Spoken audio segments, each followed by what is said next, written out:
E hoje nós estamos chegando praticamente ao fim da nossa série de mensagem Vinde e Vede, e temos por tema desta mensagem um convite à condenação. Hoje o convite é um pouco diferente.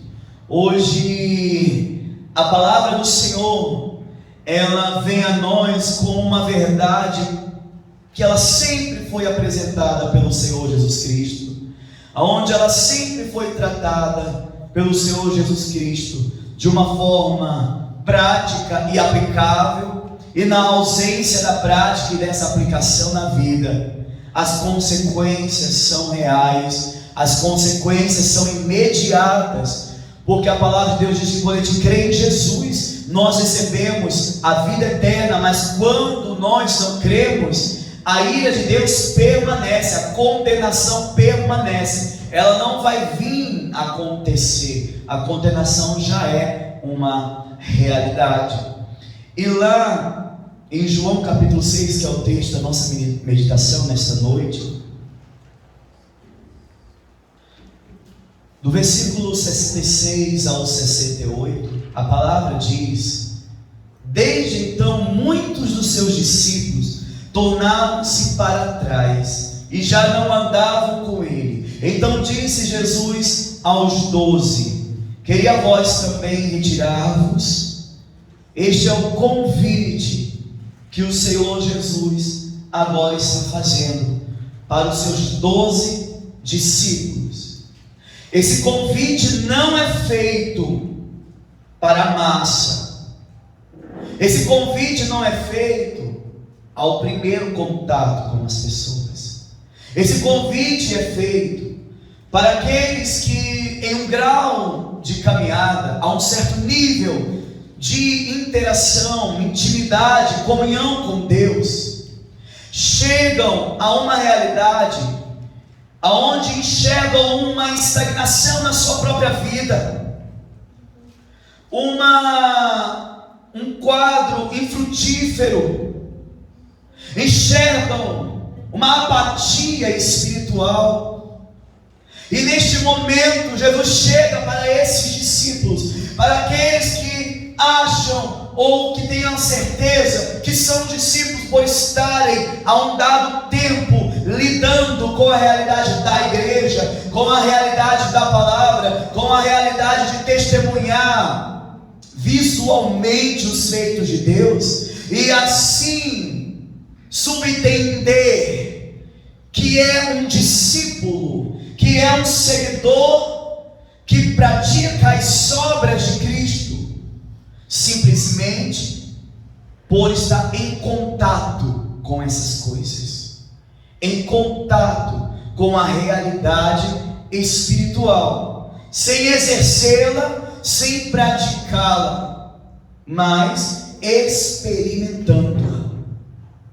E o Senhor Jesus, quando estava com os 12, após ter anunciado, quando foi abordado pela segunda multidão, que se uniu à primeira da multiplicação dos pães, veio uma segunda multidão que veio de embarcação, e esta segunda embarcação, pelo jeito, no meio dessa multidão veio muitos fariseus, e esses religiosos fariseus, após a multiplicação do pão e dos grandes milagres que o Senhor realizou, abordou a Jesus, ainda dizendo: nos mostra algum sinal para que creiamos em ti, porque no passado veio o pão do céu, foi dado por Moisés pão ao povo, mostra-nos algum sinal. E o Senhor já tinha acabado de multiplicar os pães, de multiplicar os peixes, e o Senhor disse: não foi Moisés que deu pão para ninguém,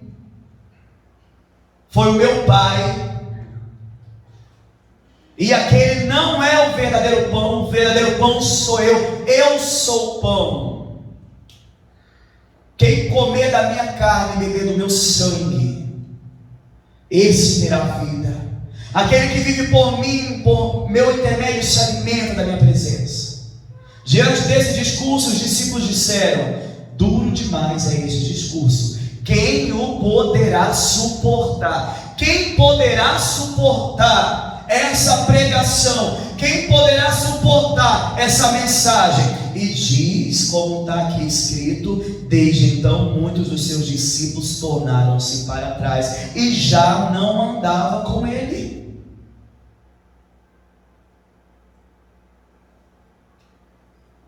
Foi tremendo e poderoso o que aconteceu ontem. Mas notoriamente, todos que assistem a live, uma coisa chama a atenção, e para os que estavam presentes se destacou diante dos olhos de todos: a tentativa de convencer o homem de aceitar a Jesus Cristo. Uma falsa compreensão de que Jesus está desesperado para você segui-lo. Aceita Jesus, pelo amor de Deus. Aceita Jesus, pelo amor de Deus. E a palavra em nenhum momento nos mostra que o Senhor está desesperado para ser seguido, para agregar pessoas. Ele não está desesperado. O amor dele é intenso por todos.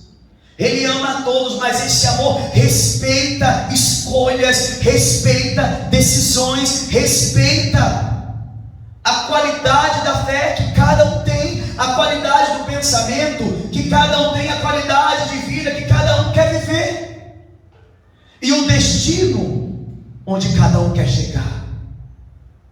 O amor dele sofre, mas respeita. O amor dele faz ele derramar lágrimas olhando para Jerusalém, mas ele respeita a tua escolha. Ele, como Deus, foi rejeitado, veio para o que eram os seus, mas os seus não o receberam. E hoje vivemos um certo mecanismo de tornar alguém semelhante à religião, porque para alguém ser semelhante a Jesus tem que passar pelo convite da condenação, tem que entender quem é Jesus, tem que entender a proposta da palavra, tem que entender como é esse caminho, tem que entender como é um discipulado. E diante desse pleno entendimento, quer ir embora, quer ir junto com os outros. Esse convite à desistência é um convite, irmãos, que o seu sinônimo é condenação, pois fora de Jesus não há salvação. Por isso lemos: respondeu-lhe, pois, Simão Pedro: Senhor, para quem iremos? Não é para onde, para quem? Para quem iremos? Tu tens as palavras de vida eterna. Porque Simão, uma coisa ele entendeu, porque o Pai estava trabalhando na vida dele. O Pai Celestial estava revelando a Pedro realidades profundas. Pedro foi entregue a Jesus pela vontade do Pai. Porque se você ler o contexto do capítulo 6, que o diabo não quer que você leia de jeito nenhum, você vai ver que lá está dizendo, Jesus afirma sobre o Pai: olha, o Pai é quem ensina todas as coisas, é o Pai que traz vocês até a mim. Aquele que permanece em mim é pela vontade do Pai, é porque entendeu o que o Pai me mostrou, e quando entende, este vem a mim, e aquele que vem a mim de maneira nenhuma eu o lançarei fora. Mas hoje eu quero mostrar para os irmãos diante da palavra de Deus: o homem que segue a Cristo por uma razão errada está tão fora do reino de Deus quanto aquele que não manifesta qualquer desejo de seguir a Cristo. Se você está na presença de Jesus, seguindo pela naquela motivação errada, da maneira errada, é tão condenado quanto aquele que em hora nenhuma toma uma decisão para seguir a Jesus. E aquele que segue da maneira errada está num estado mais agravante do que aquele que nunca escolheu. Porque dentro do ambiente aonde se fala de Deus, aonde se adora a Deus, é muito mais fácil se convencer de uma mentira por aparência. É muito mais fácil se convencer que sou seguidor, sou convertido, sou cristão. E o homem vive esse engano. E ontem eu consegui, naquele final, meditar sobre esta questão. Eu entendo a sinceridade do coração daquele pastor que clamava, que queria tanto que alguém aceitasse a Jesus, mas também entendia cada pessoa que estava diante da palavra que foi pregada, onde o Senhor nos manda: analise, pense, veja se você está seguindo ao Senhor, porque isso é perigoso. Está dentro da realidade. Lloyd Jones, ele diz que a pior realidade para uma pessoa é a realidade da igreja, porque dentro da realidade da igreja a pessoa vai mentindo até o fim, e quando chega no encontro com Deus no juízo final, tem uma surpresa extremamente desagradável, porque se convenceu externamente, se convenceu por achismo, se convenceu por uma rotina de religiosidade, de legalismo, de rituais repetitivos. Mas hoje a palavra do Senhor nos mostra 7 razões para não seguir a Cristo.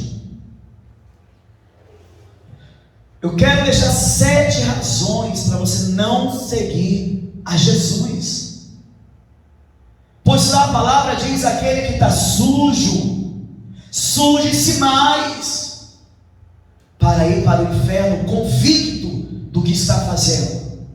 Mas aquele que está limpo, santifique-se, purifique-se cada vez mais. Porque viver morno, dentro de uma realidade que Deus está quase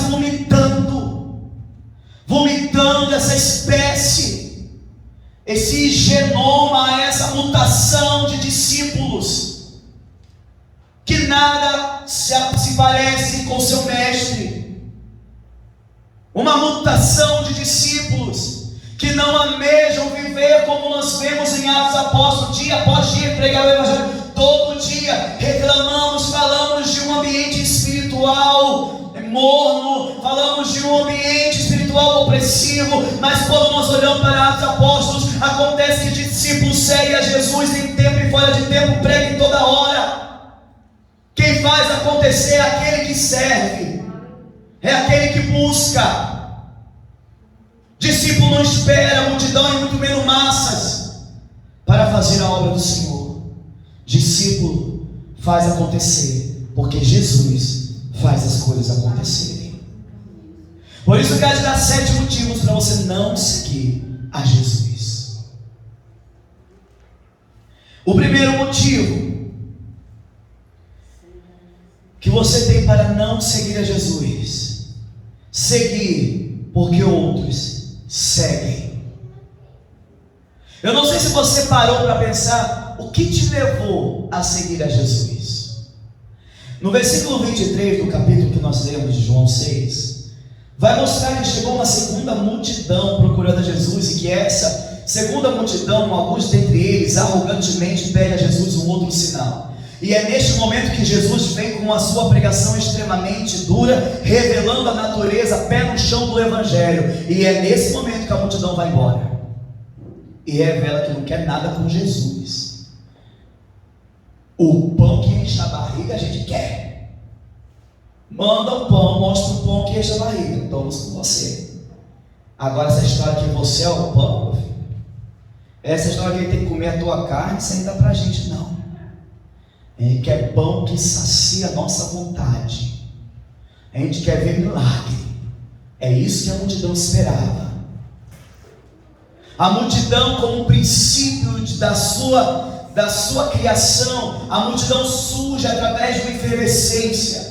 Multidão não precisa de nada para convencer outro. Se você colocar uma multidão acontecendo alguma coisa, pessoas vão começar a se atrelar àquilo ali, porque tem uma multidão ali.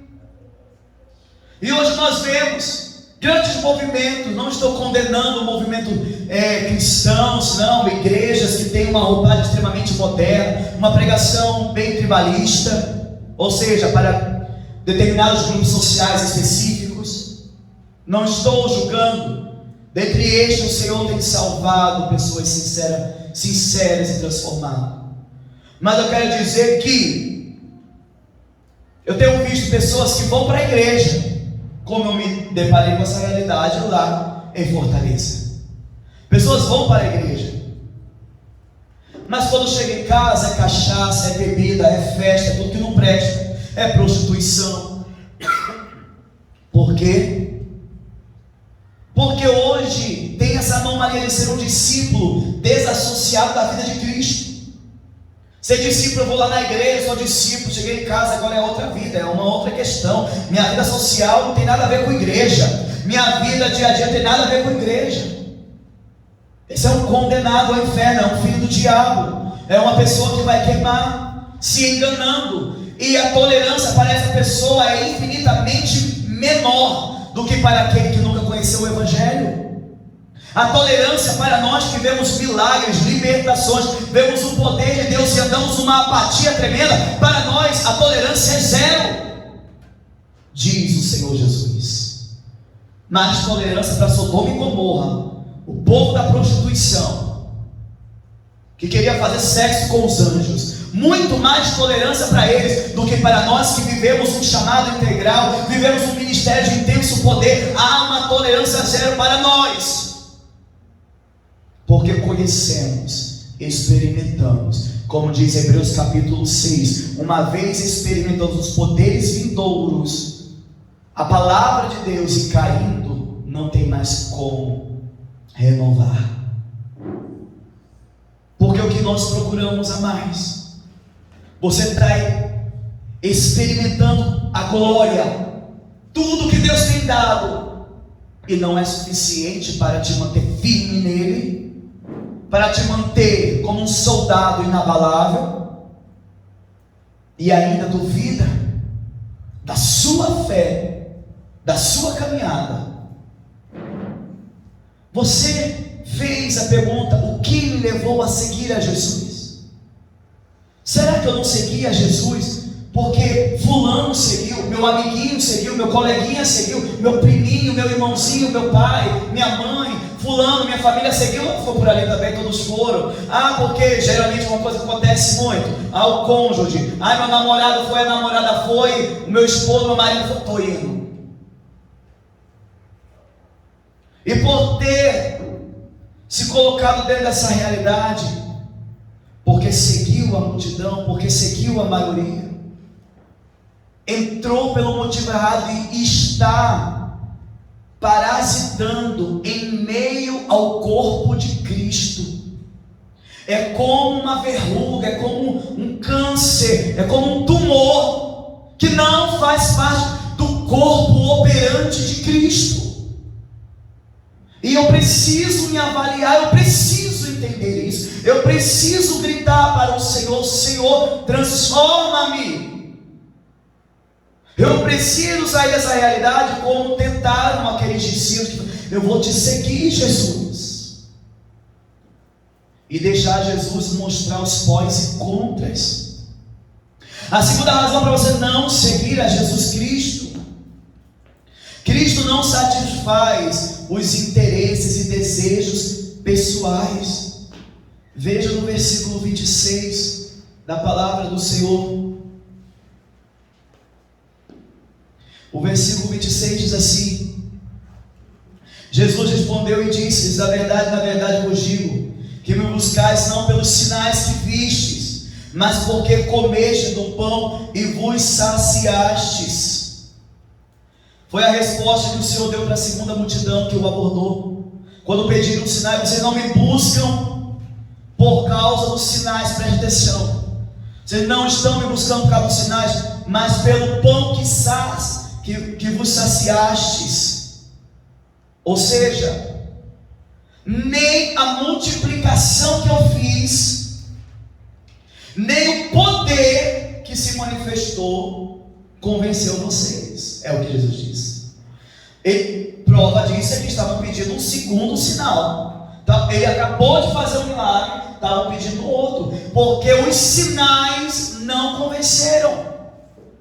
Mas vocês querem saciar a vontade.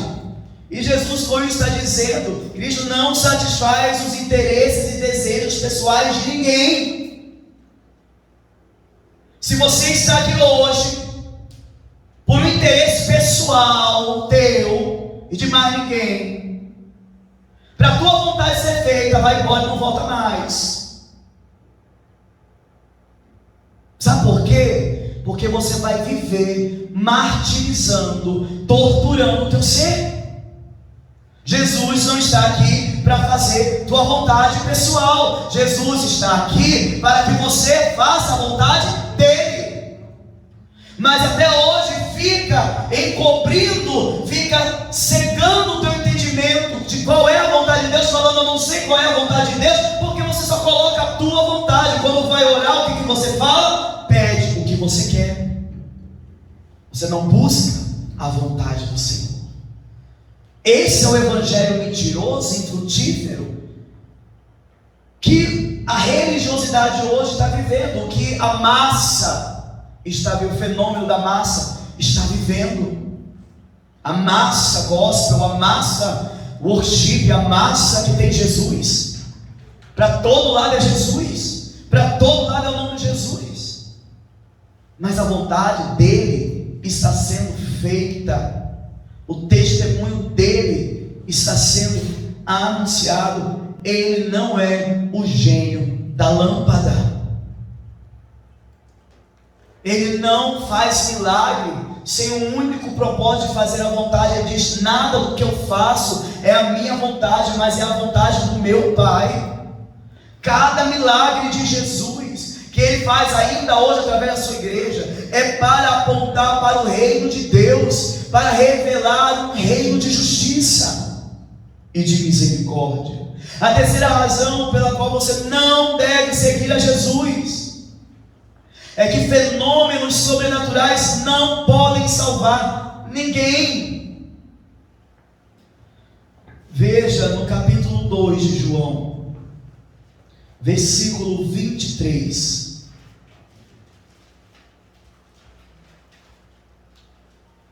Diz assim a palavra do Senhor, versículo 23: e estando ele em Jerusalém pela Páscoa durante a festa, muitos, vendo os sinais que fazia, creram no seu nome. Aqui já tem um outro grupo de pessoas que viram os sinais e creram nos sinais. Agora entenda, em outro momento Jesus vai dizer assim: creiam em mim, pelo menos pelos sinais, pelas obras que eu faço, porque essas obras são as obras do Pai, são as obras de Deus, do meu Pai. Acreditar, crer em Cristo por causa do milagre não é o problema. Não é problema seguir a Jesus porque Ele faz milagre e você quer receber uma providência da natureza, da fé, da natureza sobrenatural. Não é pecado, é encorajado pela palavra de Deus, crer pelas evidências que nos ajudam a despertar a fé. Sim, são evidências do sobrenatural. Só que o problema é que os fenômenos sobrenaturais não podem salvar ninguém. Tem pessoas que só estão seguindo enquanto tem milagre, enquanto tem libertação. A sua vida na presença do Senhor é praticamente uma dependência, como um vício da cachaça, como um vício do sexo, como um vício de qualquer outra coisa, o vício de dependência. Tira essa dor de cabeça, tira aqui, tirou, pronto, ótimo, maravilhoso. Aí vai lá, grita, xinga, faz tudo que não presta, dá mau exemplo. Dor de cabeça, hoje eu estou carregado, tira aqui, vai, descarrega aqui. Eu vivo isso vendo diversas pessoas que chegam até mim para pedir, eu estou muito carregado, fui para a festa, aproveitei, estou carregado. A vontade humana é dizer, vai para o inferno. Se eu dizer o contrário, eu estou mentindo. Se você achar que não vem isso, estou mentindo. É dizer, vai para o inferno, é o teu lugar. Você vai para a cachaça, você aproveita a prostituição, você fica na bagunça. Aí vem com essa história, tira aqui porque está pesado. Você só está vivendo para onde você está caminhando. Essa é a realidade. Porque é pesado para quem está vivendo o Evangelho, é pesado mesmo. Pagar preço por Jesus é pesado, não é fácil não. Orar por quem não quer nada, porque a gente tem que orar, tem que dobrar o joelho pela família, que não quer nada, porque a gente ora pela misericórdia. Mas não é colocando uma venda nos olhos falando, são coitadinhos. Ninguém é coitadinho. Cada um faz escolhas. A multidão faz a sua escolha. Os discípulos fazem a sua escolha. E as consequências vêm para ambos, segundo a correspondência daquilo que tem escolhido. Mas aqueles que vivem por aspecto de uma dependência, você vê, por exemplo, o perfil daquele que vive na mesma cadeia espiritual. Você sabe qual é a maior lição prática da cura no Evangelho? Relacionada a poder, eu vou te falar. Você quer ser liberto, mais poderoso do que uma oração.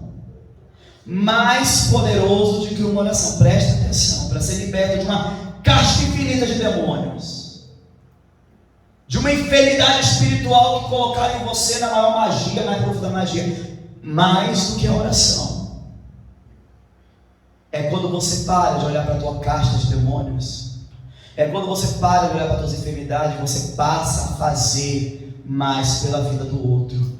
É quando você está no caminho do Senhor e diz, Senhor, durante a vida muitas cadeias foram presas a mim. Me prenderam. Mas eu vou orar, porque o Senhor me manda orar. E o Senhor vai libertar essa pessoa. O Senhor, Ele não só liberta aquela pessoa, como para te capacitar, Ele te faz livre. Você acha que eu liberto pessoas no nome de Jesus, expulsando qualquer casa de demônio, qualquer principado, maior que seja, se aparecer na minha frente vai sair no nome do Senhor Jesus? É porque eu nunca tive cadeias espirituais na minha vida, eu nunca tive demônios me seguindo, me torturando, tentando me possuir, nada desse tipo. É porque sempre eu olhei para o próximo, não para a minha debilidade ou fragilidade. Olhei para o próximo.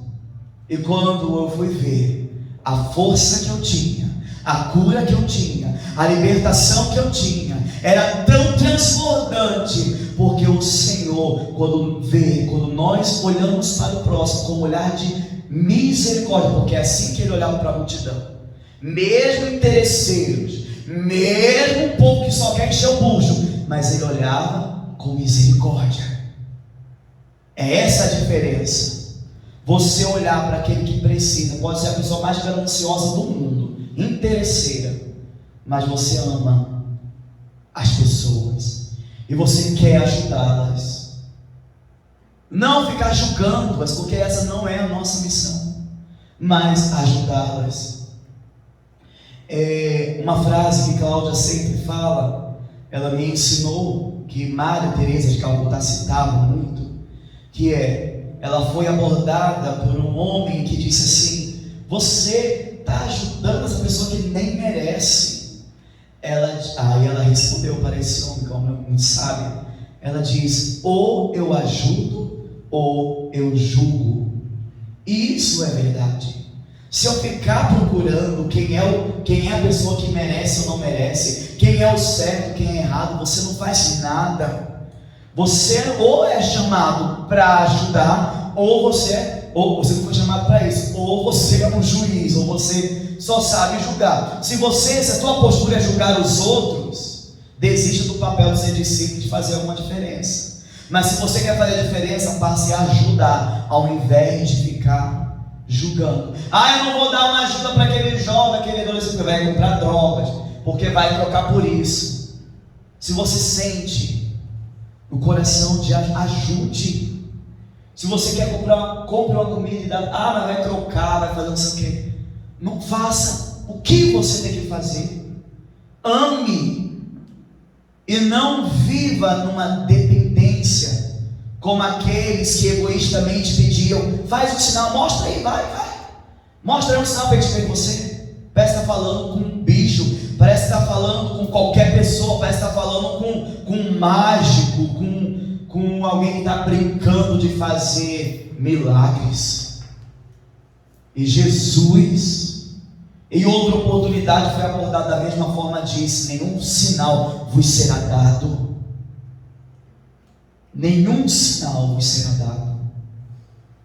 Porque o Senhor Jesus, ele sempre, por onde ele passava, era atendendo as pessoas, era ensinando a atender a necessidade imediata das pessoas, sim, que sofriam, para trazer alívio. O Senhor se preocupa conosco em todos os nossos detalhes. Mas nós não podemos criar uma ilusão de vida com Deus e de sermos discípulos dependentes de fenômenos sobrenaturais, porque uma hora os fenômenos sobrenaturais desaparecem, não são extinguidos, eles simplesmente não acontecem. Jesus chegou numa terra, na sua terra natal, e lá nada aconteceu.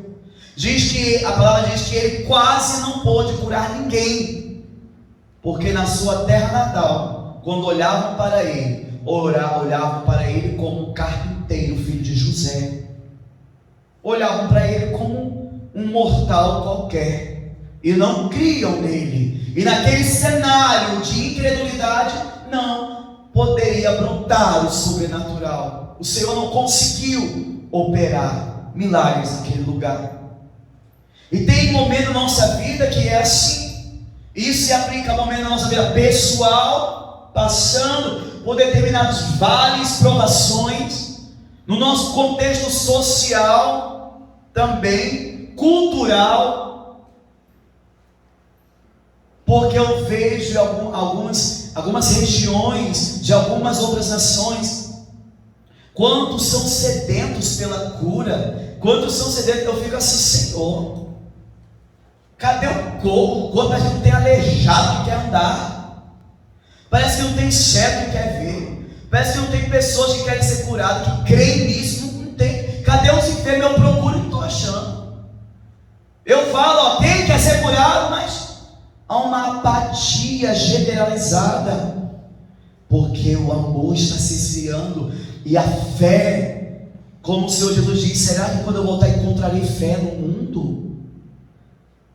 A quarta razão para você não seguir a Cristo: Cristo frustra toda expectativa terrena. Toda expectativa que você gera neste mundo, Jesus Cristo, ele frustra. Mas cedo e mais tarde você vai estar aí chorando, chorumingando, porque foi caminhando na presença de Jesus, pensando: Jesus vai me fazer muito rico, Jesus vai me fazer muito famoso, Jesus vai me dar uma estabilidade de vida neste mundo tão confortável. Se você gera uma expectativa terrena, vai ser frustrada. Vamos ler o versículo 14 e 15 do capítulo que nós estamos abordando. Versículo 14 e 15 diz assim: e achou templos que vendiam. Eu estou lá no capítulo 2, eu não sei.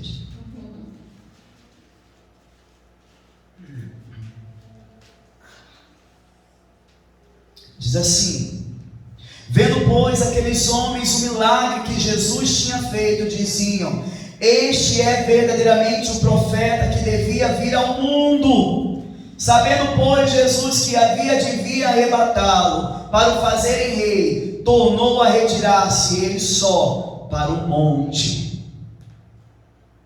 Esses homens, no meio dessa multidão, creram em Cristo por causa dos sinais, e imediatamente queriam pegar Jesus à força para fazê-lo rei. Eles queriam impor a expectativa dele em Jesus. Só que Jesus, saiu dali. A expectativa dos discípulos também é que Jesus seria um grande general para libertá-lo da opressão de Roma, um político com uma missão governamental. A expectativa terrena em Cristo, ela vai ser frustrada. Uma pessoa que tive a oportunidade de caminhar durante uma etapa do processo da minha vida, falava muito: se Deus me desse condições financeiras para fazer a obra do Senhor. E essa pessoa chegou a fazer algumas viagens comigo e viu os poderes de Deus se manifestando em libertação.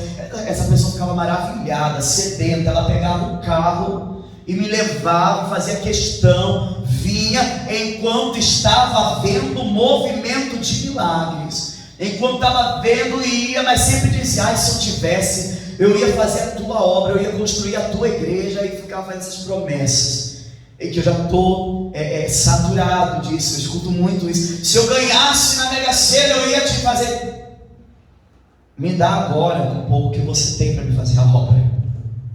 Com o pouco que você tem, coloca à disposição do Senhor, que o Senhor vai abençoar. Agora, essa história de quando for milionário vai fazer, se você não faz agora, no pouco, por que vai fazer quando tiver muito? E eu falava para ele assim: olha, não espere ficar rico não, até porque você tem muitas condições, tem um carro muito bom, tem uma casa muito boa, tem uma condição, você não está preso, tem tempo para fazer a obra. Por que você não faz agora? Por que você não investe agora? Não, mas eu preciso disso, no meu plano eu tenho que ter isso, eu tenho que ter aquilo, eu tenho que ter aquilo outro. Numa parte da caminhada, para começar, ficou com um problema psicológico que quase chegou à loucura, porque gerou uma expectativa na minha vida e no ministério. Por isso me ajudava levando para os cantos, que tipo, eu ia ser um sucesso, tipo, a minha igreja vai bombar e vai ser dinheiro para todo lado, que infelizmente a percepção de muitas pessoas carentes de entendimento é que a igreja dá dinheiro, igrejas mentirosas, igrejas que usurpam o poder de Deus para enriquecerem, para subtrair a fé das pessoas e conduzi-las ao engano. Sim, as indústrias infernais que têm por nome igreja, elas sim, mas a igreja do Senhor enriquecendo por pregar o Evangelho, enriquecendo para mostrar a verdade que Jesus exige, não enriquece não, mas também não passa fome, porque Deus provê. O dono do ouro e da prata é o que multiplica e fala: você precisa, Ele manda. Porque se temos caminhado até hoje fazendo a obra, é porque o Senhor, Ele tem abençoado, Ele tem sustentado a sua obra. E neste momento esse povo, eles creem, mas eles geram expectativa terrena, e Jesus frustrou da pior maneira essa expectativa. Como? Na cruz. Aquele que tantos milagres, tanto poder, foi parar numa cruz. Ou seja, os discípulos, cada um foi para o seu canto, fugiram. Seus amigos os deixaram, os 12 sumiram, porque na cruz foi revelada a maior frustração terrena. Toda expectativa que tinham em Cristo foi frustrada naquele momento. Mas Ele continua sendo Deus, independente de quem tem expectativa ou não. Ele continua sendo fiel e Ele ressuscitou. E ele voltou para chamar os seus discípulos, para erguê-los e dizer a eles: cuidem do meu povo, cuidem do meu rebanho, façam a obra. E nós vemos o espetáculo da fé lá em Atos dos Apóstolos, quando vemos a glória do Senhor sendo revelada na vida de cada um daqueles homens. Mas saiba, até você se tornar discípulo, Deus vai frustrar todas as tuas expectativas terrenas. E não fique com raivinha de Deus, porque Ele está te elevando a maior expectativa, que é a expectativa da eternidade.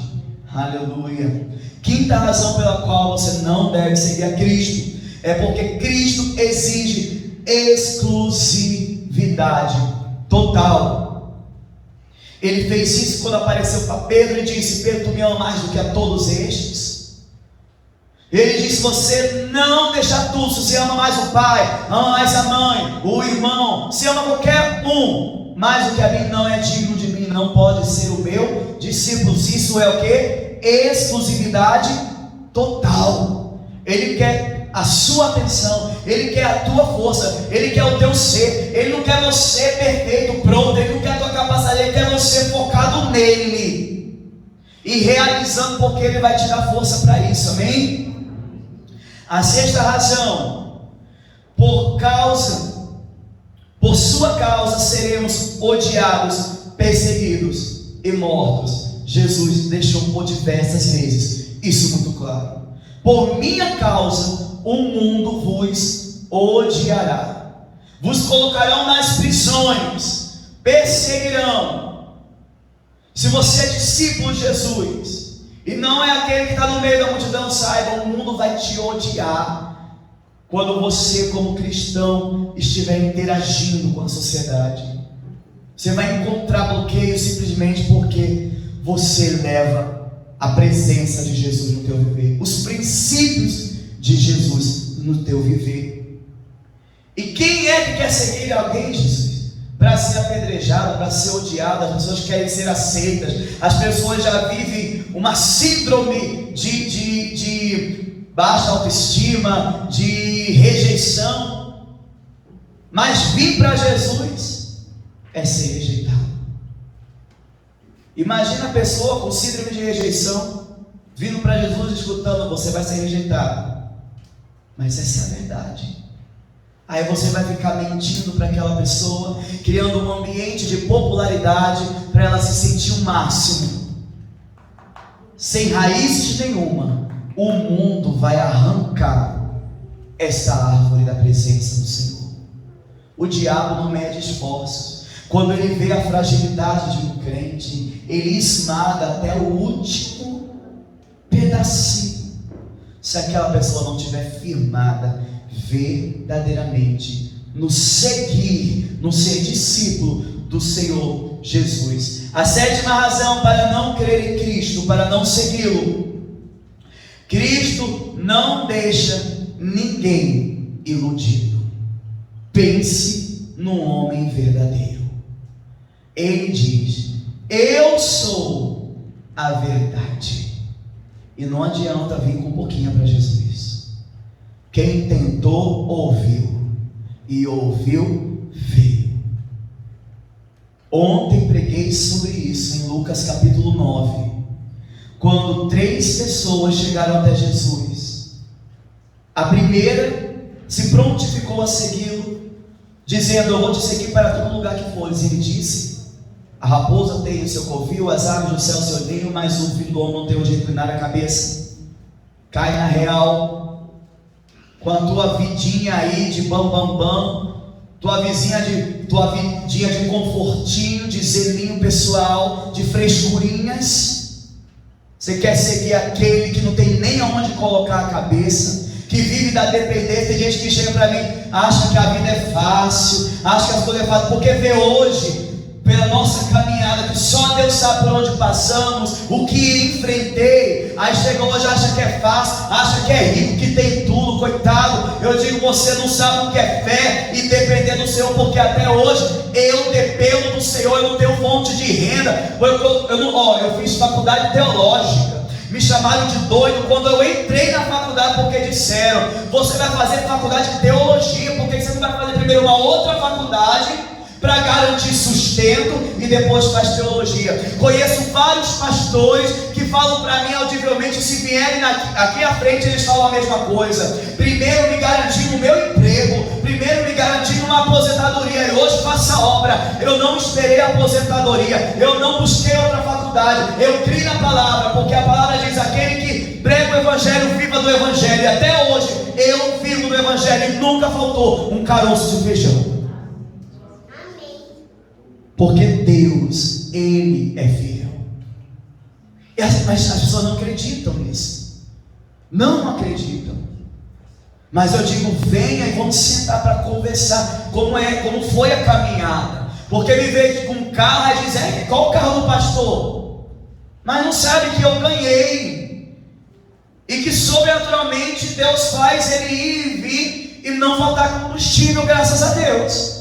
Mas que eu digo é só o Senhor, porque quem me vê andando nesse carro diz: tem condição boa.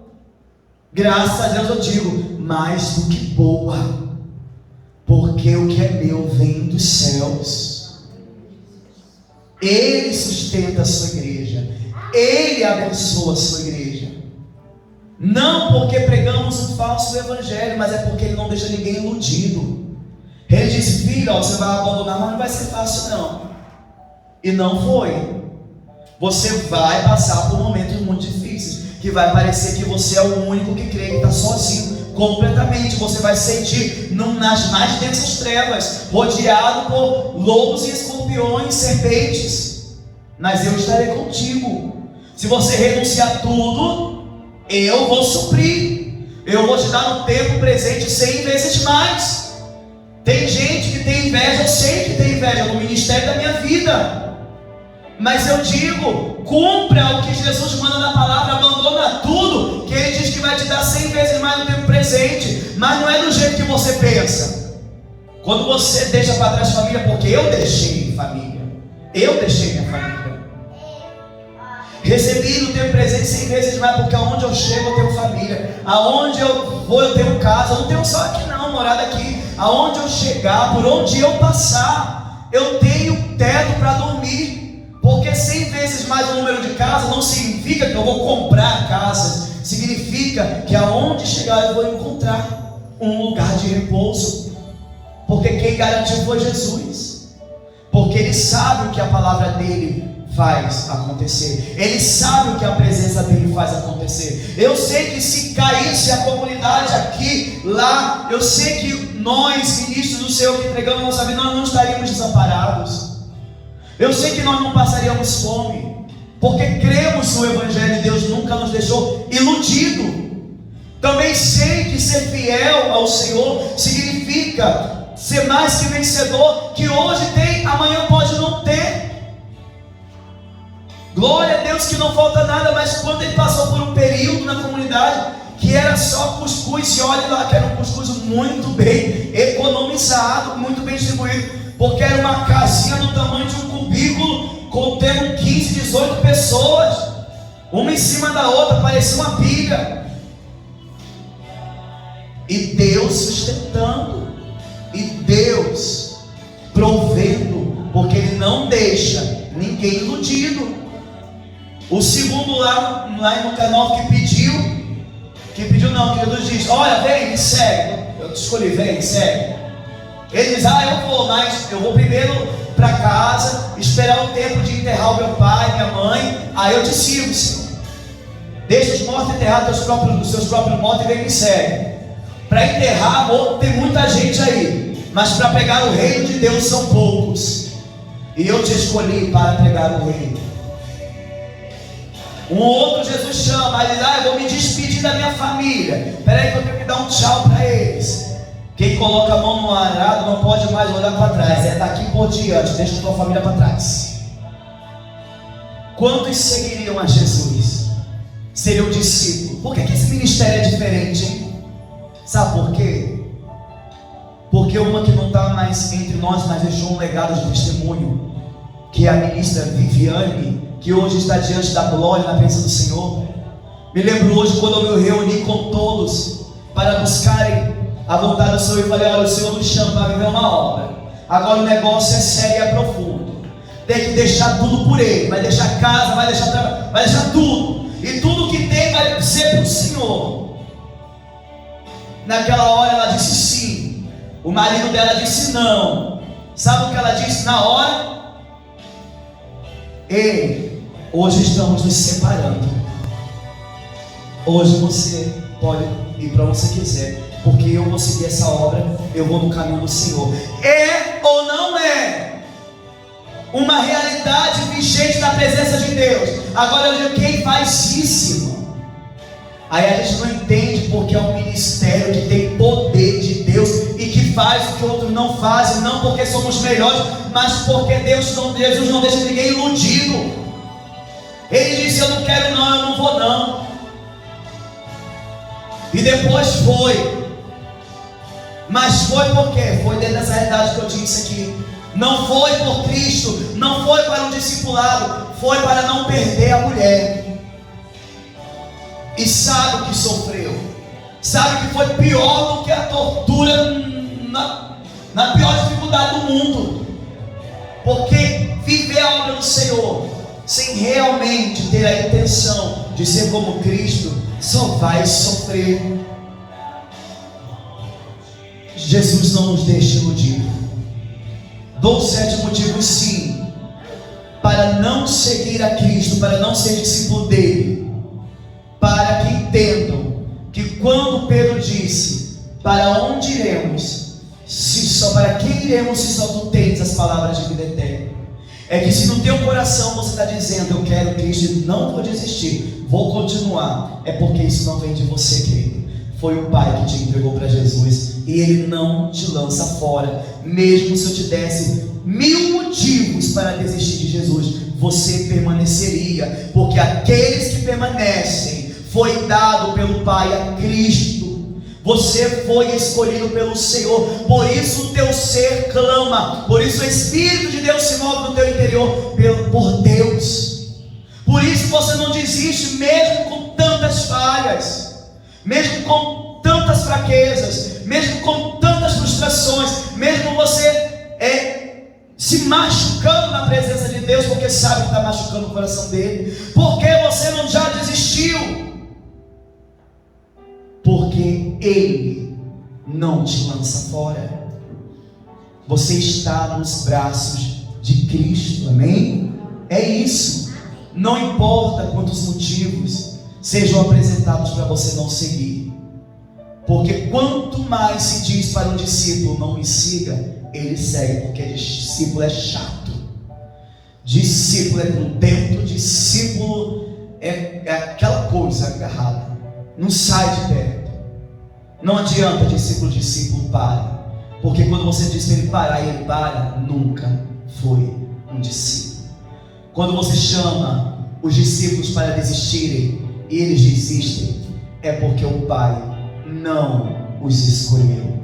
E quando você pede para eles desistirem e a permanência é a resposta, não há outro resultado senão a glória de Deus, amém? Fiquemos de pé na presença do Senhor Jesus. Eu quero orar pela tua vida, e eu quero que você seja fortalecido pelo Espírito, entendendo que você foi escolhido e não tem jeito, você foi chamado. Aquela historinha, uma ilustração de um pastor que se desviou, não queria mais, estava muito decepcionado com o Evangelho, e ele foi para um prostíbulo, um lugar de prostituição, buscar a prostituição. E quando ele chegou lá, uma das mulheres do programa que estava ali olhou para ele e já fez parte da igreja dele, começou a chorar e disse: pastor, eu não acredito que o Senhor entrou neste lugar para me buscar, para me tirar deste lugar imundo. E aquela mulher se arrependeu, e ele disse: minha filha, eu vim aqui para tirar você deste lugar, quando a verdade, a intenção dele era outra. E quando eu escutei esse testemunho de uma missionária, ela dizia: a gente não presta para se desviar, a gente não presta para se distanciar de Deus, porque Ele não nos lança fora. E ainda que você entre no mais profundo do lamaçal, Ele vai estar com você naquele lugar, porque Ele não se corrompe e Ele não se deixa ser profanado pelo ambiente que você se coloca, mas Ele transforma no momento em que você clama, que você abre o teu coração. Oremos ao Senhor.